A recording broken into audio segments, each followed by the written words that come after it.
Waalaikumsalam warahmatullahi wabarakatuh. Salam sejahtera untuk kita semua. Semoga kita selalu diberikan kesehatan dimanapun kita berada.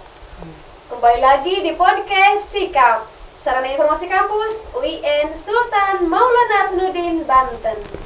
Tentunya bersama saya Nurmalia Agustina yang akan memandu acara pada podcast kali ini. Nah, podcast kali ini kita akan membahas mengenai isu yang sedang hangat diperbincangkan, yaitu mengenai korupsi. Korupsi merupakan suatu tindakan yang sangat merugikan, baik masyarakat maupun pemerintah.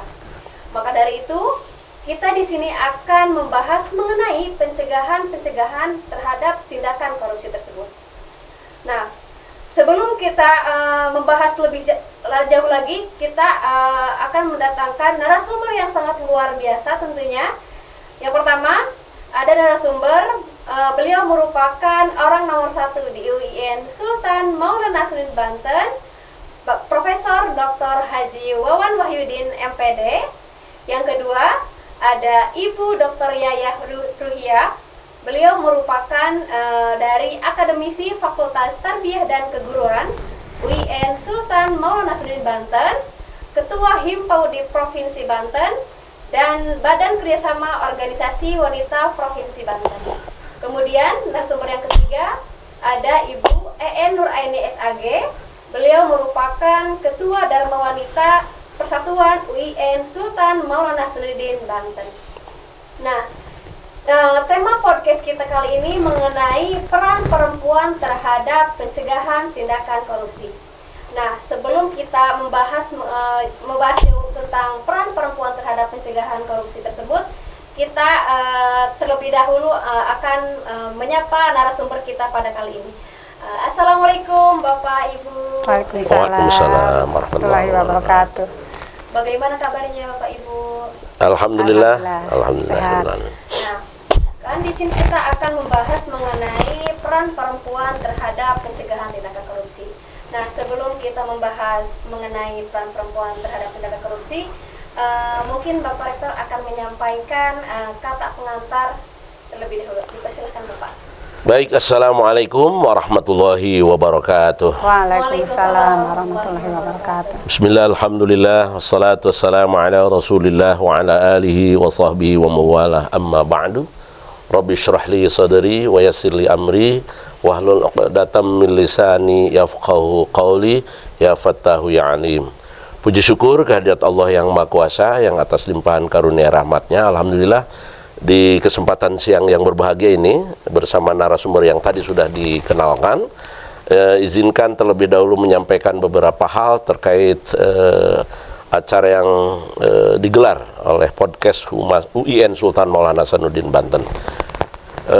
Terlebih dahulu tentu setelah bersyukur, bersalawat kepada Kanjeng Nabi besar Muhammad SAW, keluarga, sahabat, dan pengikutnya yang istiqomah ila yaumil qiyamah. Apresiasi tentunya sebelum melangkah lebih lanjut dalam pembicaraan kali ini kepada tim humas ya dari UIN yang telah berupaya dan berinovasi ya untuk menyebarkan nilai-nilai edukasi termasuk pencegahan korupsi ini. Kedua, tentu terima kasih kepada narasumber Ibu Yayah dan Ibu EN Nuraini yang dalam kesempatan kali ini berkenan hadir mendampingi rektor untuk memperkuat ya bagaimana masyarakat agar bisa sama-sama mencegah apa yang disebut dengan tindakan korupsi. UIN sebuah lembaga yang memiliki cita-cita yang sangat luhur ya, sejak berdiri tahun 1962 dan merupakan lembaga pendidikan tertua di Banten. Yang ini harus dijaga baik itu akademiknya maupun juga SDM-nya maupun apalagi cita-citanya. Ya, untuk menggapai cita-cita itu perlu ikhtiar. Yang salah satu ikhtiarnya adalah bagaimana agar tindakan korupsi yang sekarang ini sedang sedang hangat, sebagaimana tadi disampaikan juga oleh pemandu acara, kita tidak usah terbawa-bawa, tapi justru menjadi garda terdepan bagaimana agar tujuan yang diciptakan negara, baldatun thayyibatun wa rabbun ghafur, kalau bahasa sekarang yang mungkin ada diterjemahkan secara singkat Indonesia emas, maka salah satunya adalah perguruan tinggi harus tampil ya bersama masyarakat, bersama pemerintah dan bersama penegak hukum agar korupsi ini jangan sampai terus merajalela, menghancurkan nilai-nilai kebangsaan ini. Kita ingat pepatah ya, tegak bangsa karena budi, runtuh budi bangsa binasa. Nah, supaya jangan sampai dibinasakan oleh Allah, maka ikhtiar apapun termasuk podcast hari ini, menurut saya ini saya sangat apresiasi sekali.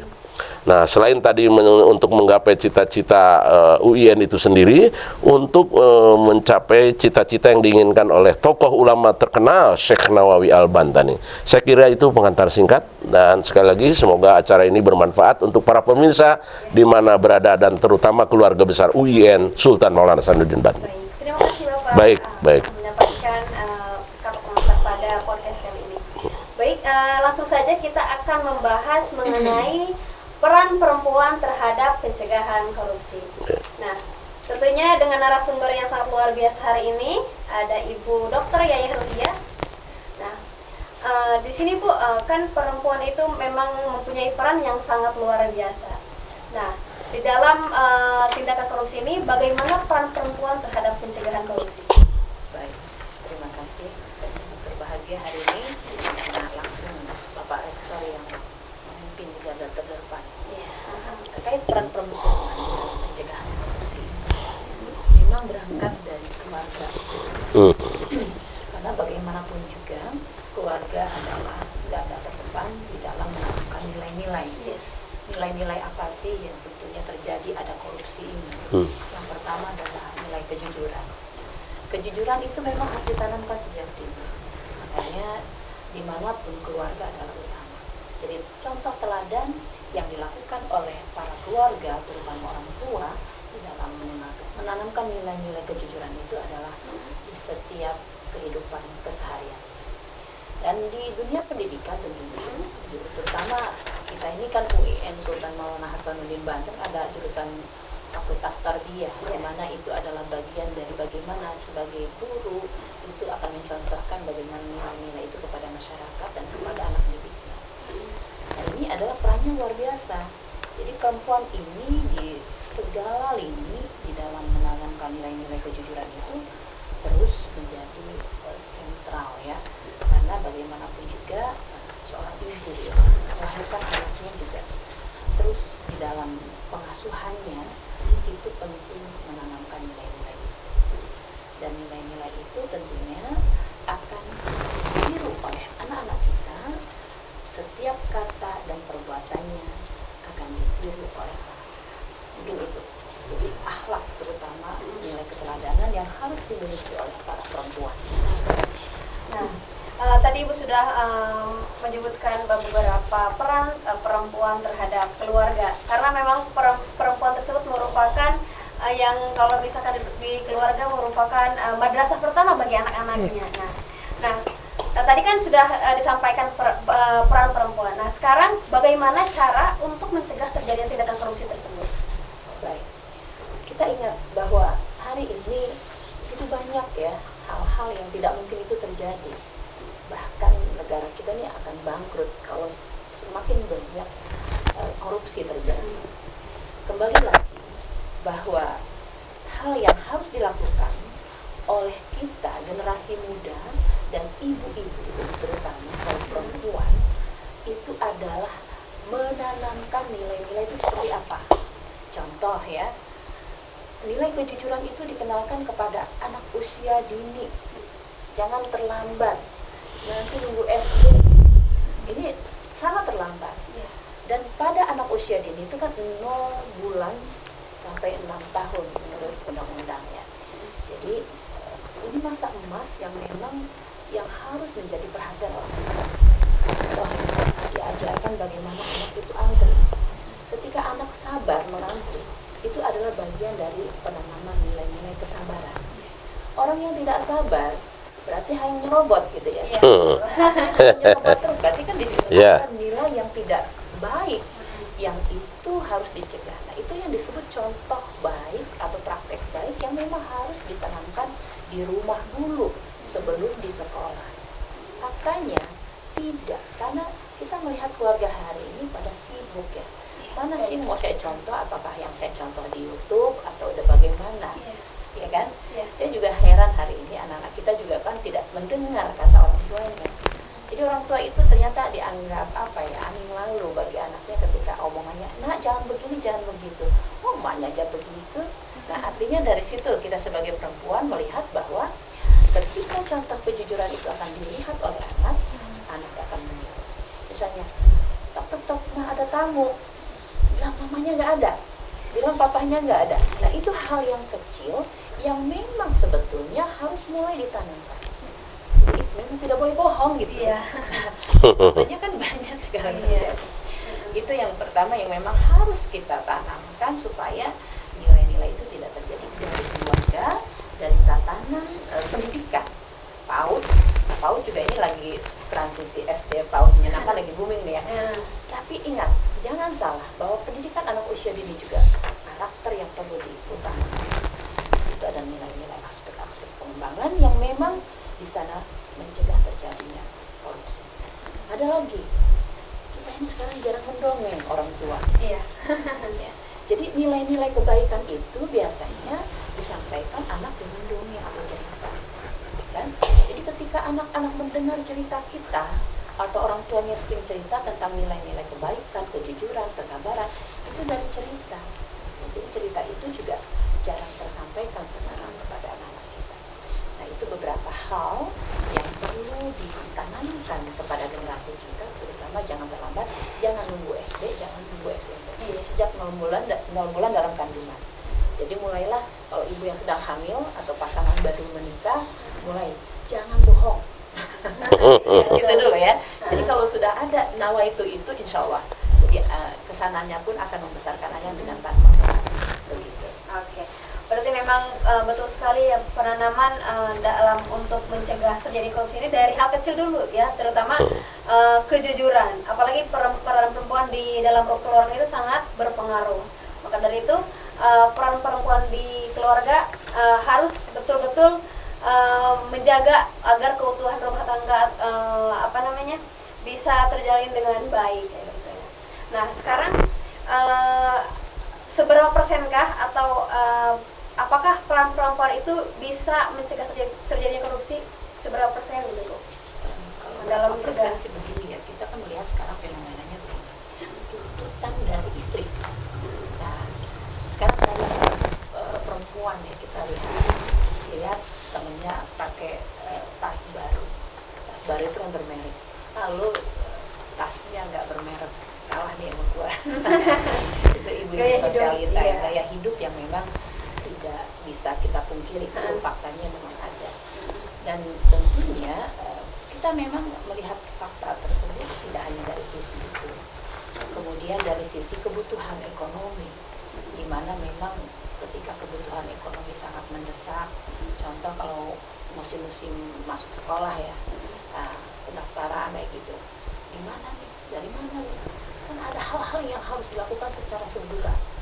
Tapi kalau misalnya orang-orang yang tidak tadi memahami bagaimana konsep agamanya, bagaimana pertanggungjawaban kepada Allah gitu ya, kepada Tuhannya, itu ya dianggap biasa saja. Udahlah, yang penting anak gue sekolah, anak aku diterima dengan cara apapun. Karena kan dianggapnya sih memang kita sebagai orang tua bertanggung jawab untuk menyekolahkan anak kita ya, tetapi dengan cara yang banyak cara-cara yang kita lihat hari ini terjadi di keluarga yang memang tidak hanya tadi hedonis, tapi dari sisi ekonomi yang memang pengeluarannya lebih besar daripada tiang ya. lebih besar kasak daripada tiang. Kata orang Serang mah tidak sesuai gitu. Ya. Kepengen gaya tapi tidak melihat siapa dirinya gitu. Ya, yang gaya baik tapi itu bahasanya itu Pak. Pengen. Lebih mementingkan keinginan daripada kebutuhan. Iya. Ya. Itulah, jadi tidak melihat bahwa kita ini siapa. Jadi memang betul banyak kita kehilangan kesederhanaan kita. Lihat temannya bawa mobil kepengen gitu. Teruslah terjadi hal-hal supaya ayahnya beli mobil gitu ya. Kalau saya kesederhanaan itu tinggi ya. Jadi memang perlu ditanamkan nilai kesederhanaan. Makanya sekarang lagi dipotretin tuh siapa yang bawa Alphard misalnya. Gak boleh ya. Siapa yang mungkin apa yang harga tasnya 25 juta gitu.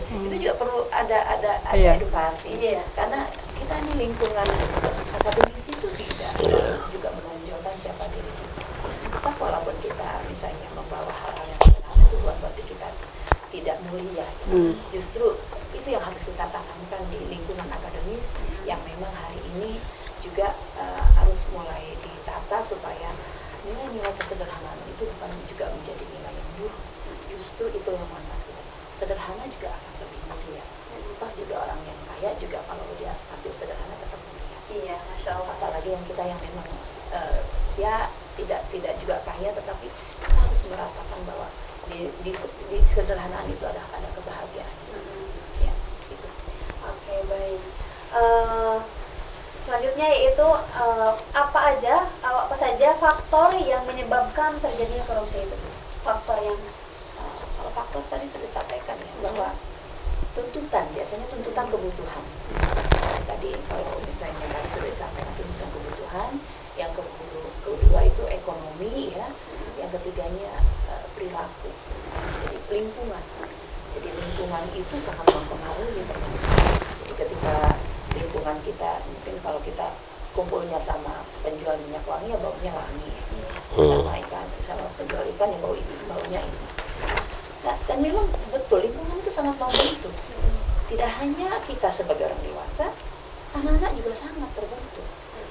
Kalau misalnya di lingkungannya itu diajarkan sering berbohong, dia akan terbiasa berbohong. Bahkan berbohong itu bagi dia menjadi sebuah Biasaan. Ya. Biasa. Nah, itulah yang memang yang menjadi hal biasa. Jadi memang kita lingkungan ini sangat-sangat mungkin harus diciptakan lah. Kalau seandainya ada yang berbuat yang demikian, diingatkan. Artinya kita selalu saling mengingatkan bahwa diri kita juga mungkin tidak terlalu benar juga gitu. Tapi minimal mencegah itu kan dari dalam diri. Kemudian dari lingkungan terdekat kita. Kalau ada kita tahu misalnya kawan kita salah, kita diam itu juga salah. Yang minimal mengingatkan. Oh, kamu tuh salah loh. Nanti begini. Yang penting ngomong. Jangan diem gitu. Kalau itu salah ya kita. Kalau sudah mengingatkan dia tidak peduli ya itu itu kan mungkin bagian dari kita upaya dakwah kan seperti itu. Jadi tidak mesti kita juga nunggu jadi ustazah kan. Kita mengingatkan orang salah itu kan. Jangan bosan. Itu salah loh. Ya Jangan kan? bosan, ya. Jadi kalau misalnya orang jadi ustazah semua kapan ngingetin sama orang-orang yang salah itu gitu. Jadi lingkungan kita terdekat sudah mulai dari hal itu. Dan ini selaras dengan tujuan diberlakukannya syariat Islam itu antara lain hifduddin ya, maqasidus syariah, menjaga agama. Yang kedua menjaga harta, ketiga menjaga turunan, kemudian menjaga akal. Ini yang kadang-kadang tidak disinggung, menjaga lingkungan. Ya, ketika tadi disuruh sederhana tidak berarti tidak boleh kaya. Kita malah harus kaya. Nah, tapi dengan kekayaannya keluarkan dong zakatnya. Ya gitu ya. Harus penampilan ini al-mu'minul qayyu khairun wa habbu ilallah minal mu'minid dhaif. Ya, harus maju, harus keren. Bagaimana baik bisa naik haji kalau kita nggak punya uang kan gitu. Jadi harus kaya. Saya dorong mahasiswa kami harus kaya, tapi kayanya kaya hati. Nah, sehingga dengan demikian dia bisa mengendalikan. Saya kira itu tambahan saja, biar hidup ya. baik. Tentunya banyak faktor yang menyebabkan terjadinya korupsi tersebut ya. Salah satunya itu dari faktor lingkungan. Nah, sekarang bagaimana dampak kepada keluarga jika dari anggota keluarganya salah satunya misalkan ayah yang melakukan tindakan korupsi? Mungkin Bapak Rektor boleh jawab. Biar Ibu aja dulu. Enggak, Bu. Ya, silakan Bu. Tadi apa tuh? Oke, dampak kepada keluarga jika dari anggota keluarganya misalkan ayahnya melakukan tindakan korupsi. Iya. Dampak baik keluarga. Dampaknya sangat jelek sekali, terutama kepada anak. Anak akan merasa malu dengan kelakuan bapaknya, kelakuan ayahnya. Kenapa kok ayah seperti itu? Saya jadinya diperolokkan teman, oh bapaknya korupsi. Oh, akhirnya apa? Nah, bapak sebagai kepala keluarga ya harus memberikan pengertian kepada anak apabila dia udah terlanjur. Jadi jangan sampai menerapkan kepada anak perbuatan seperti bapaknya. Jadi bapaknya minta maaf lah kepada anak jangan seperti bapaknya gitu. Itu aja yang bisa dibantu. Nah sekarang apa yang memang harus dilakukan oleh seorang kepala rumah tangga dalam mendukung peran ibu di dalam rumah tangga itu dalam pencegahan tindakan korupsi ini? Ya. Ada firman Allah, laqad kana lakum fi rasulillahi uswatun hasanah liman kana yarjullaha wal yawmal akhir wa dzakarallaha katsira. Tidak ada jalan lain kecuali keteladanan. Keteladanan itu harus dimulai dari rumah tangga, kemudian di masyarakat, apalagi di lembaga pendidikan tinggi seperti UIN ini.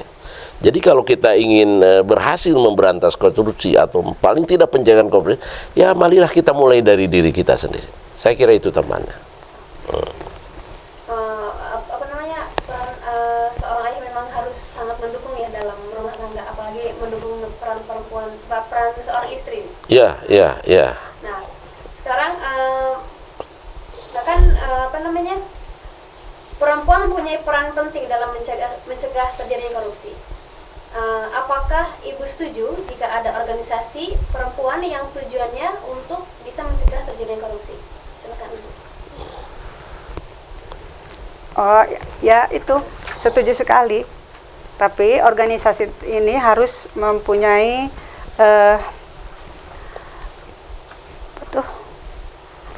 harus mempunyai tujuan untuk apa ini diadakannya organisasi tentang anti korupsi ini, supaya ibu-ibu atau seorang istri tercegah daripada perbuatan korupsi, apalagi untuk para suaminya. Iya.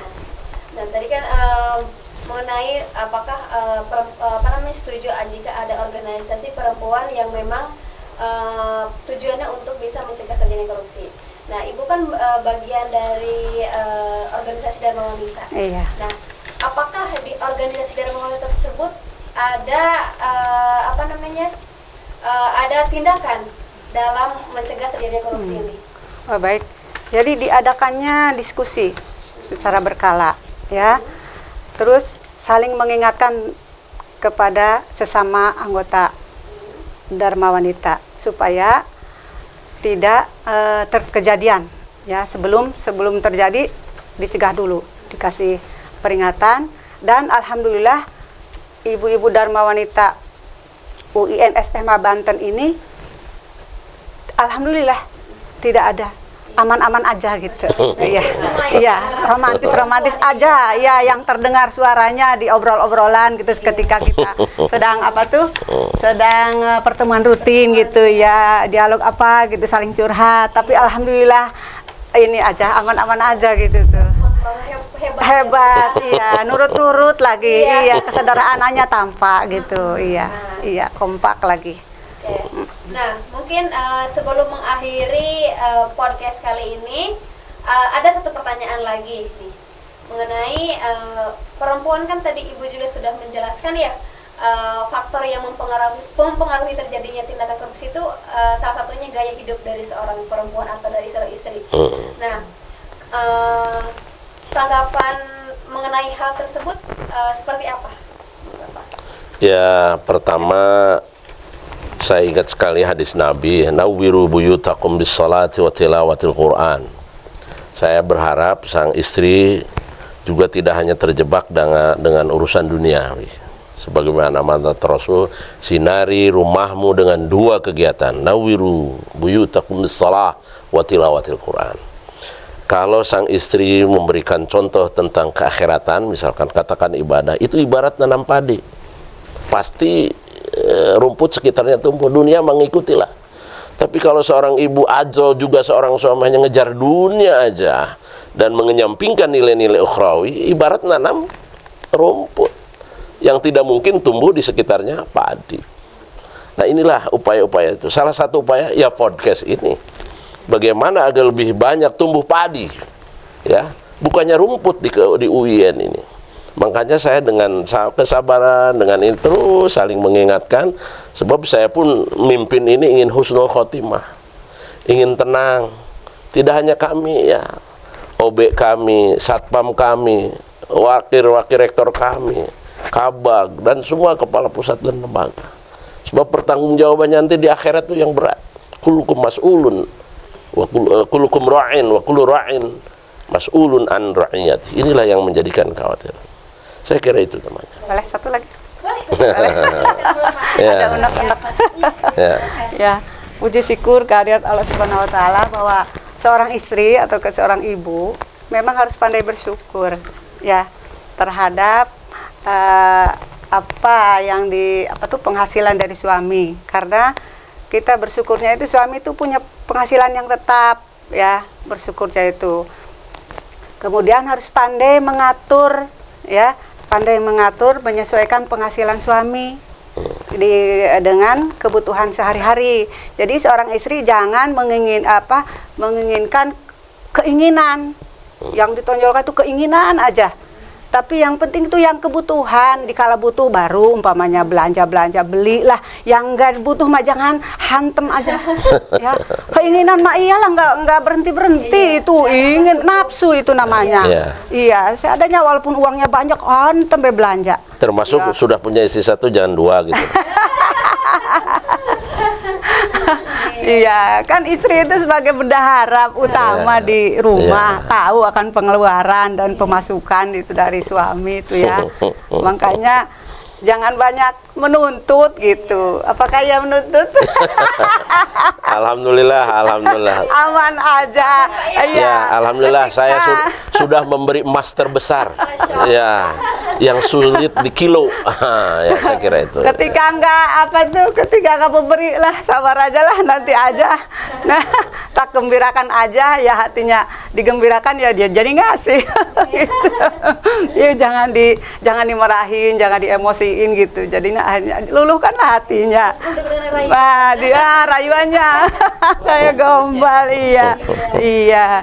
Dan yang hebat lagi kalau seorang istri atau seorang ibu di rumah tuh bisa menabung gitu tuh, membuat kejutan suami. Dari mana kok uangnya? Gitu. Saya juga sering dikejutkan itu. Saat saya lagi pusing, udah tenang, tahu-tahu, wah ini Pak Harto mesemnya keluar. Nah, jadi ke Iya, candaannya kalau dikasih, kurang, ya itu yang kebahagiaannya seorang istri kalau selalu bersyukur. Itu aja. Baik, terima kasih mungkin untuk podcast kali ini yang memang sangat bermanfaat bagi kita semua, bagi para penonton yang menonton pada podcast kali ini.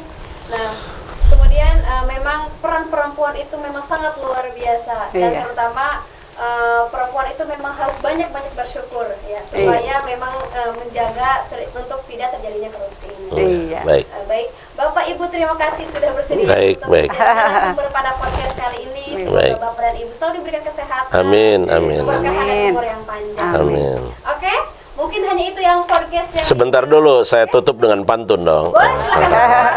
Supaya tidak tegang, ya nggak?